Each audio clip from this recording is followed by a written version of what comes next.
All right, there's light coming through. Okay. Something else in the last 10 years. So, where did all Justin's money came from? How come you don't just ask Justin, how far do we have to go back? You can go back to my teenage years? Why not? Because it just keeps rolling over. I didn't spend it, I keep saving. So let's go back to a young teenager when every single school holiday, we were back home in Sydney except for October. October's a sporting holiday. So October I did like horse camp. Only until I was, 15 or so. No, actually, hang on. I didn't do it when I was 15. 14, I think was the last one. I have to check. Oh, no, I did. No, 15 was the last one I did. So I used to, yeah. And because I wouldn't miss out on that because I got to go play polo cross. It was different to, riding the thoroughbred hacks in Nationals and Royals. I remember, so every October, I got to play polo cross, I loved polo cross. Absolutely loved polo cross. It was fantastic. I would have joined the polo group down in Wallabada. But all our horses were the thoroughbred hacks for Nationals and Royals.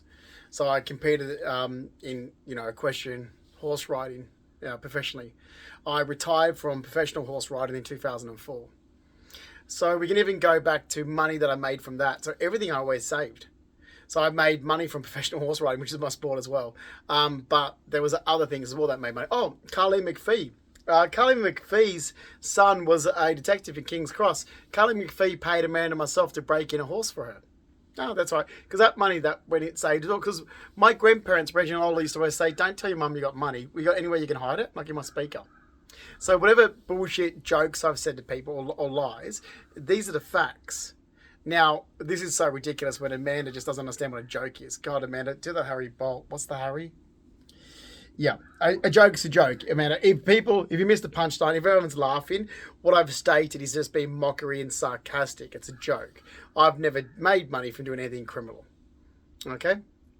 So, we can go right back to a young teenager. Every single school holiday except for October was spent back home in Sydney at Nan and Pop's. Pop went to work with John Smiles, if you call it that, because Pop had the run of the place considering he got John Smiles out of bankruptcy.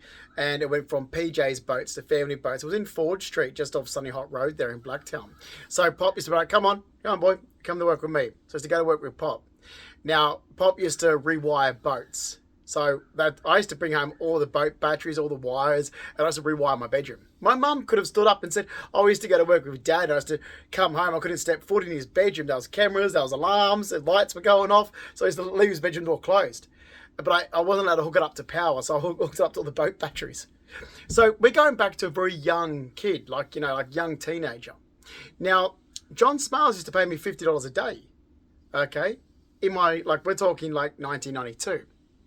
$50 a day. Let's not forget that Saturday was a half day, okay, which I got paid $50 for. That's $300 a week as a 13-year-old. 13, 14-year-old. And I can prove it. John Smiles wrote me a reference. Okay, that's $300 a week. All right, just remember that. So, hey, it was cheap labor for him. But we would come home, get to the, Pop's like, put that in your pocket. Roll up, don't, okay, because I'll be all excited. He goes, don't go in there. I know you. Don't go in there and start blurting this out, Justin. Keep your mouth shut. You got somewhere you can hide it. Don't tell your mother. And that's what it was always. Nana Pop said, shut up. Don't tell your mother. Just keep it saved. So by the time I moved out, I made shitloads of money. Then there was that. Then I worked in restaurants and so forth to pay my TAFE college studies. I worked at the Powerhouse. Oh, sorry, no, let's jump back before that. So let's go to October 1996 when I was thin and toned and went and used to do modelling as an after school activity. So I entered Models Quest. I entered Models Quest when I was still living at Empire Bay and I was travelling up for it. I won my heats. I won the next heat, so I ended up staying, rented my own apartment in the area while I was going through Models Quest. Now Models Quest did come with prize money. Okay, plus you got to keep the clothing. Okay, if you have a look at the clothes in there as well. Some of them I'm still wearing into my 20s. All right. So, Models Quest, I went right through. I won the semi-finals and I came runner-up in the finals. I think Lauren beat me. It was judged by White House School of Fashion. So, of course, I'm entering because I was studying art and design at the time. So, it was judged by White House School of Fashion, which was June Dudley Watkins. And I think Lauren... So, I knew there was... Lauren, she had this... Mum would remember her. Mum... Anyway, Mum didn't like the way that Lauren spoke to her parents. And Mum went off ahead at me once because I was friends with her and I used to go to her parents' place. They had this great horseshoe house. I knew Lauren from back when we were in the same musicals and same modelling. So we used to go, we were in the same modelling group together. Back when I'm like in my, like, well, not late teens, 94, 95. And so Lauren was very tall and straight, dead straight black hair. Mum would remember we're there waiting for, like, I was going in for the catwalk. And Mum was there seeing me off, like when I was waiting to go on the catwalk. And Lauren, I don't know what she did to her mum, but Mum's like, I don't want you talking. Like, I was like, Mum, like, because Mum had an attitude with the way Lauren spoke. So I think it was Lauren. I have to ask Mum. Mum would remember her. Carol, my mother, would remember who I'm talking about because she made a big issue about her, like, bad behaviour rubbing off and stuff. Like, I don't give a shit. But I remember that was, yeah, Lauren. I'm sure her name was Lauren. Anyway, she was favourite. I loved Lauren. She was awesome. If I find my Joseph Amazing Technicolor Dreamcoat program, I think she's in Joseph. So I wonder if even Jane Hilton would remember her. But she was really tall. She would have gone right through. I would have sure she would have gone right through modelling. She was really good at it, and she won. I'm sure it was her. She was the one that won the finals. That was judged by White House School of Fashion, June Daly Watkins. I came runner-up. So there's that. That came with prize money as well. So there's that. So there's all the money from, you know, John Smiles when I was working there. So I always worked. Then I did maintenance. But let's just jump back for a minute. I did acting classes at the Retreat Theatre. Okay, I've still got the program for that. Wasn't doing it for long, but I still did that. So this is all extra pocket money. It's all cash in hand. It's all cash in hand while you're on Oz study and so forth. So that was that. I did the maintenance at the Retreat Theatre, and I helped Tony Wormsley's son, okay, who was an electrician, do work there. I was also building sets at the Retreat Theatre.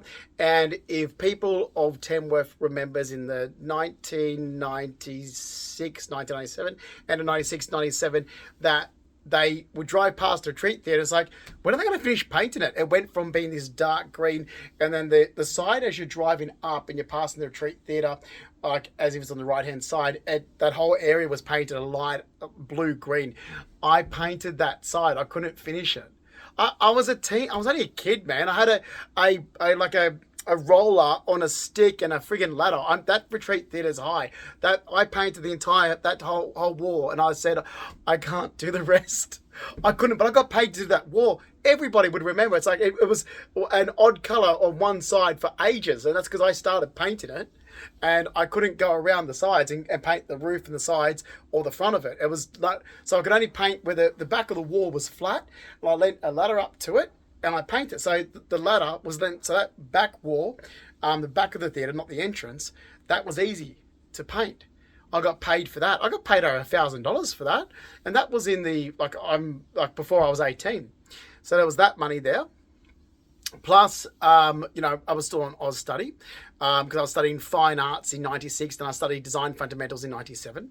Then I worked in restaurants. So it was all, but I was getting cash in hand work. So that was in 97, 98, I worked in restaurants. And then in 1999, I worked for the Powerhouse. Got into events in the Powerhouse, where the last major thing I did for the Powerhouse was hosting the Millennium Ball. But I used to host the ladies at luncheon. Then I moved back home to Sydney again, so I used to move back and forth. So I lived between New England and Sydney all the time after my mum moved. Oh, New England, Sydney, Central Coast. I was just going back and forth because I was a young teenager. Anyway, went back home to Sydney, then worked for the Gazebo Hotel, Church Street, Parramatta. That was the Carlton Hotel, turned to the Carlton Hotel. I've still got, this is all on my bank statements. That's the thing. I've requested bank statements back to the 90s. I've got it all there on bank statements. Okay. So, that salary. Now, you got to remember too that, again, back in these days before the GST, a lot of salary was cash. You used to get these envelopes, like there's a little yellow envelope with squares on it, and it would say hourly rate or whatever, and how many hours you did. And you get all your money, you literally actual cash money in your hand in those days. So anything overtime that was done at the Ritz-Carlton, not Ritz-Carlton, the Carlton hotel that used to be formerly Gazebo Hotel, Church Street, Parramatta, that was paid cash in hand. Then I worked at the Albion Hotel, which is around the corner in Parramatta. So I worked 2 full-time jobs back then because it was the year 2000 during the Olympics. So during the Olympics, money was fantastic. So I'm working at the other place around the corner. That was solely cash in hand, the entire lot. Then I went to the States, came back, worked for the casino. So Star City Casino since March 2001. My salary package at Star Casino was $47,730 a year. Then after 2002, I took part-time jobs with my full-time job. Okay, and I did. Okay, I even went, so some nights, okay, when I was with Joey Mena, we even went and did some clean, like, he's like, oh, mate of my mum's needs someone to help him clean, and it's good money, cash in hand. Do you want to do it? Like, when you're not working? I'm like, yep. Like, everything that I earned, because I didn't really have much of a social life, was to spend money in. I was always working. It just went build up, build up, build up. So all this is rolling on. From my teenage years, that money is sitting, moving forward. Then in end of 2003, early 2004, buy an investment property. That investment property, I had a tiny mortgage to begin with. Bought an investment property where I looked at it and said, well, that rent is a lot more than what the mortgage repayments is. So I rented it out, and that money was another income coming into my full-time income of $47,730 a year as a salary package at VIP hosting at Star Casino. So there's the income then from my investment property. Plus then I had the other side jobs and did some casual jobs. Then around 2006, I picked up the actual full-on part-time job working for Jeff with the Tough and Glass company. Now I had to keep that part-time job. I had to dedicate 2 days a week, but it was $300 a day. So I did. So that's $600 minimum a week. That was cash in hand. That's at least $31,000 a year cash in hand I got for 2006 and 2007 on top of my salary package take home at Star Casino of $44,000. So for 2 years, I got around $75,000 take home around that. So whenever I wasn't working at Star Casino, I did my part-time job, and then I did casual jobs, and all my casual jobs were around $25 an hour. Then, so I saved most of this as well. I did work for Steve Hatcher-Dimitri from 2009 to 2012. When I worked for Steve Hatcher-Dimitri, that was $25 an hour. So I already had, like, well over 100,000 in savings. There were some bank accounts that had 50,000, some had 80,000, some had 140,000 in it. I sold my investment property at 16 Scott Road that I had rented out the entire time. I sold that in 2008, had a very tiny mortgage to pay off. When I sold it for $189,000. That money sat in my bank account till I was ready to use it in 2018 to purchase in the US. I spent my own money of close to $200,000 to relocate to America and buy a property in America in 2018.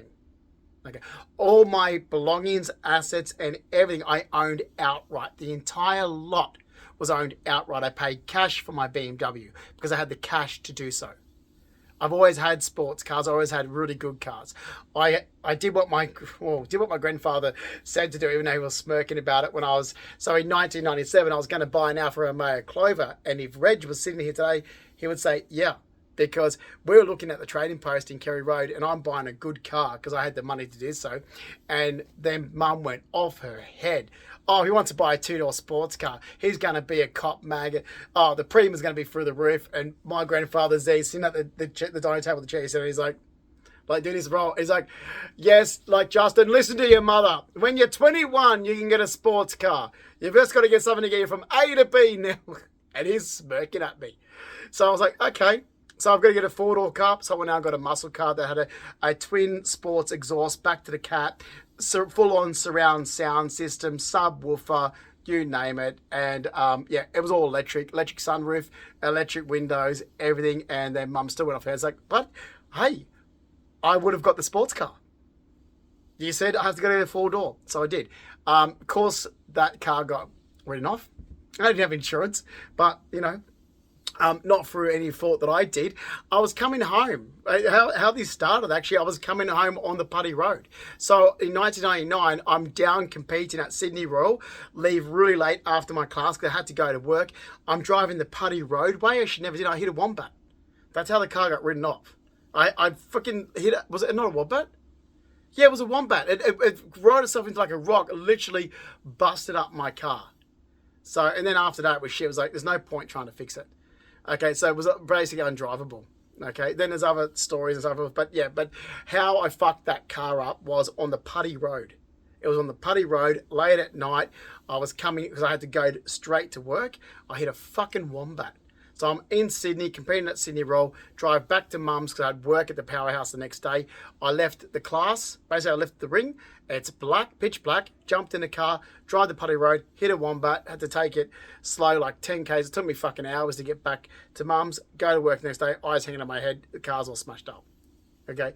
Then after that car, I brought, mum's like, I'll just buy this car. It's sensible for the time being. I'm 19, 20. So I brought a car that mum actually wanted. It was still a good car. It was a, like all the bells and whistles, electric sunroof, electric, all that. But it was like, it was basically what mum wanted. It's like, okay, this would get me till I'm 21 till I get a sports car. Okay. Then as soon as I was 21, I went sports car shopping with my grandfather, Reg. So I've had high performance sports cars since. Okay. Yeah. So that's true. But all paid cash. You know, the Alfa Romeos, the Nissan Silvia. The Nissan Silvia was a Japanese racing car that I wanted that became a collector's item. When I sold the Nissan Silvia, I sold it to a collector who I think still got it to date. I sold it in 2005 and I made money on it. Because when that Nissan Silvia became a collector's item, I made money on it. So then that went in a bank account. I made money. The Alfa Romeo that with the Ferrari red colour that I had first in 2005, that paid for that. Plus I had money left over because the Silvia I sold it as a collector's item. And then brought the red Alfa, then the black Alfa, then the BMW. Yeah. I've always had sports cars. So, but everything's been paid cash my entire life because I had shitloads of cash. 2 safes. I was sitting up at Dad's with John Cabino. Now we're going back to 2006, 2007. And I'm sitting up there. I just finished helping Dad do the back fence. We're working on the fences. We're sitting back. I'm like, oh, Dad, because I'm doing this cash and hand work. I said, I need another safe. My small safe's full, my small safe was jammed full. I said, have you still got that safe that's built into the laundry cupboard? So, yeah, I'm like, you got anything in it? John Cabino can confirm this. I'm like, you got anything in it? He's like, no, no, I haven't got any money. So, can I have your safe then? What are you going to use it for? He's like, Oh, yeah. You said you don't need it anymore. So, can I have your safe? And he's like, yeah, just a minute. And John and I are pissing ourselves fucking laughing. We're in the family room. You can hear. So Dad goes into the laundry, closes the door. You can hear open. So in the laundry cupboard, when you open the laundry cupboard, there used to be to the left-hand side was a built-in safe there that was on time control. Time delay. And you could hear Dad rummaging around and you could hear him taking money out of the safe and we're there. John Cabino and myself, we're pissing ourselves laughing. It's like, fucking bastard, that guy's got more money than he knows what to do with. You know, literally, I kid you not, John can confirm this. We've gone, it's like, there's chocolates, and your dad's opened up this chocolate tin, it's like full of fucking cash. I'm like, close it. Like in the pantry, he's like, Dad had more money, and even my mum can confirm, the twins' father, you never know how much money he's got. The Fleming men hide money. They hide it everywhere. That's where I get it from. So, yeah, like Pop did, Stanley Fleming, they all hide money, they live like they're poor. They just counts in their castles, counting up at night with their glasses on, counting. It's like you could do a little sitcom with how the Fleming men are so like Jews with their money. No, we can't spend that. No, that's in this bank account for this. That's where I got this idea because Dad taught me when I was a teenager, like how to have bank accounts here that make sure you got bank accounts here that match those bank accounts there because if you've got to pay, so if I've got to pay to get that pool filter repaired, then I want to make sure that I've got double money in the account that's for the swimming pool to pay for that. Because you take that out of that account, you've got to put it back into that account. You can't let it go down. It has to always go up. Yeah, they're like Jews. They sit there in their little timber, counting their money, making sure, balancing. I've been charged an extra 1 cent here. They'll be on the phone for hours going, you've overcharged me a cent. Oh, that's what the Fleming men are really like that. They're very tight with money. Extremely. They'll have it hidden everywhere. Oh, we're going to watch me saying that, actually. So anyway, so I did. So then Dad's the other safe, which is why when our neighbours in Surrey Hills, that's the thing, Surrey Hills, the money I was earning during the period of time I was living in Surrey Hills, I could have been renting the most amazing apartment, but I chose to find the cheapest one in the area. and just cleaned it up myself because I wasn't going to waste all the money on rent. I was saving because I wanted to buy the place, that 5-bedroom house overlooking the beach. And that was 52, which I did. I've got the documents that prove that I put a $28,000 deposit on 52 Lantana Road, Umina Heights in 2007, just before I was mugged after work. So I've backed that up. So I brought this place to move from Surrey Hills into a 5-bedroom house. I was making into a 4-bedroom because I was going to combine 2 bedrooms to make a massive, huge master bedroom suite. Dad was still building back then. It was stunning. Absolutely stunning. Overlooking Umina Beach. So it wasn't on the beach because there's actually a stilt house on the cliff, but the beach is like miles in front of it. But when you're up in the top story, not on the bottom story, but you're up on the second story, you can look out across the ocean. It was like basically, well, you look out across the houses and then the ocean's, beyond you because you're right on the hill. It was amazing. So I did buy this place, but then I got mugged and robbed November 30th, 2007. I had to pull out of the purchase. So then I got my deposit back, but I had all this money. So in 2008, I sold the investment property for $189,000. That sat in the bank into 2018. Just because I was mugged and robbed after work, I was on part salary payment. Okay, so I was still on part salary payment right up into what was supposed to be to December 2017, but it wasn't. It cut out, and it has never been fixed. It cut out. The last payment was in June 2016. Anyway, so something went wrong there. Mum didn't help again. Mum didn't help me what I asked for, so they got away with paying a year and a half. They didn't pay me for a year and a half of part salary payment. It's still not been paid. It's not been paid. They've said, oh no, according to our records, we're paid. I'm like, to who? To who did you pay the money to? Because according to the Australian government, you didn't pay it to me.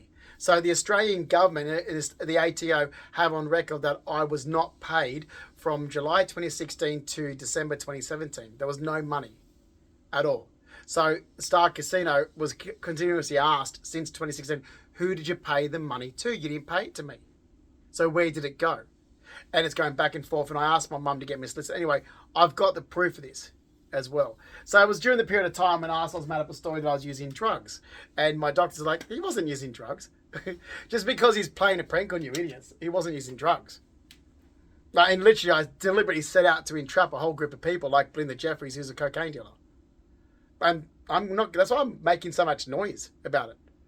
Belinda, and what, here we go. Pinned that. In 2017? 2017, outside Watson's Bay Ferry, where it comes in. Belinda Jeffries is there with her husband Claude's band, right on the chair. Now there's a light above there. There's cameras right there. You'll see her snorting cocaine. The next day, I went to Dr. Baker and got a toxicology report done. I said, and he goes, but you don't use drugs. I'm like, yes, I know. You know this. I know this. But when I'm trying to get people arrested, or I'm trying to be a little smart-ass cunt, and do you know why I didn't proceed with this? In 2018, my mother was like, right, you've got a green card to the US, Justin. Okay, are you going to keep mucking around? Okay, and seek, you're going to try and get, what do? You hang around Sydney trying to get revenge, are you? You've still got, how much money is in the bank? You've got over 200,000 in the bank doing nothing with. I thought you were moving to America. Okay, you've got a green card since 2014. What are you going to do? Sit in Australia doing nothing and seeking revenge on these people? I'm like, yep. She goes, just move to America and go live your life. So I did. But then these arseholes caused trouble in America and interfered with all the money I had in America. So all my savings, my condo in Connecticut. So I'm like, okay, good, I'll come back for revenge now. But then the Jeffries dealt cocaine. Do you want me to prove it? So did Walter Kennard. Let's go in front of a royal commission. Let's go in front of a Supreme Court. Because I came back for revenge. That's why I'm not socialising with people. And I don't use drugs. Are you insane? Fuck me dead. Like, I'm sorry, but I barely drunk alcohol in my life. The Rackleys use drugs. That's why this always gets projected onto me. Mum's second husband's family. I don't fucking use drugs. I don't want to, cloud my mind. I barely drunk alcohol in my goddamn life. And I've got to live below some dead... Oh my God. My neighbour upstairs is a fucking alcoholic. Openly told me she was an alcoholic. And I'm looking at her. I knew it. When I moved in, I'm like, she looks like a fucking druggo. She looks like a druggo. It's like, oh, she goes to AA. I'm like, oh, Could have guessed that one. Oh, typical. She looks like a Belinda Jeffries or a Stephanie DeSalis loser. Oh, wait, no, sorry. She looks like a Christy Childs or Robin Childs loser. And that's why my family pissed me off. It's like, well, you could have stood up and said, well, Justin's. So how is it the fact that 10 years, all the information our assholes have said is just bullshit? Even if I go and have one casual drink now, I'm getting accused of being a drinker. It's like, I've never been a drinker. And if you're talking about when I put Ribena in a red wine glass in Palmer Street to piss off that loser Michael Long, then you're a fucking deadbeat. Who's making up these stories? Like, I've barely drunk alcohol in my entire life. If I sit down and have a casual drink, it will be a martini or a glass of red wine. Okay? But the stunt that I pulled in 2017 was purely acting. That was purely acting to get people arrested for breaking monitoring and surveillance laws. It was to actually prove that monitoring and surveillance was actually going on. Privacy laws were being broken. I want these people arrested. You're not going to just walk away and not get them arrested. You're going to arrest them. That's extreme breach of someone's privacy, confidentiality, monitoring and surveillance. It's practically bugging a person. That is a jailable offence. And depending on how much damage it causes a person, depends on what the jail sentence is. And I would put my own twin sister in jail if she did it. Okay? So everyone else is just easy picking. What the fuck? Some idiots making up stories that I was a drinker. It's like, I've never been a drinker. And now, ever since I've got, and if I go and have like a casual martini or something, it's like, what are you talking about? I've never had alcohol problems in my life or drug problems, but the Rackleys do. And it seems that you social support working and even medical health industry, nursing industry know the Rackleys because you've described Mark Rackley and Mark Rackley's son, Daniel Rackley, and those people affiliated with the Freemasons and the Freemason nursing home called Moonby House. Daniel Rackley had since, 95, 96. And we go around in these circles. And that's all to do with wrong information from nursing, social support, working care groups, and St. Vincent's. It's like, okay, but you've got information that relates to the Rackleys. And I'm not a Rackley. And I've never had any drug or alcohol issues in my life. And my medical team, as long as they've known me, like there's medical teams that have gone back from like to 2007 and 2008 who've said Justin's never, from this period of time, never ever had drug or alcohol issues. You've made a mistake. They've put their name on it. I've had Professor Brew, who's head of immunology, said that, immunology and neurology, and said, I've known Justin this long, and with all our results, he's never had drug or alcohol issues. So the information, wherever you've gathered from, is wrong. And not only is it wrong, it's criminal. It is absolutely criminal that these people, groups, and organisations had gathered false information about a person, me, proceeded with that false information. Anything like that is highly criminal, carries a jail sentence, and then caused reckless endangerment to my life for 10 years. I mean, I never went to an organisation and said, this. No, I said, this is bullshit. What someone's told you is bullshit. And it's just a deliberate vendetta towards me. It's just an attack on my life. So, back years ago, at the very least, it's just defamation. Slander and defamation. Now it's beyond, it's 10 years of criminal behaviour. It seems to have all started with a dirty, deadbeat Aboriginal, actually. But it's just criminal behaviour now. It's reckless endangerment. It's caused health damages, and it's caused me to be out of work. I've just only stopped working in 2020, but it's caused me to be out of work, and it's caused health damages. It's severe health damages that I will never recover from in my lifetime, and I will see these people arrested for it.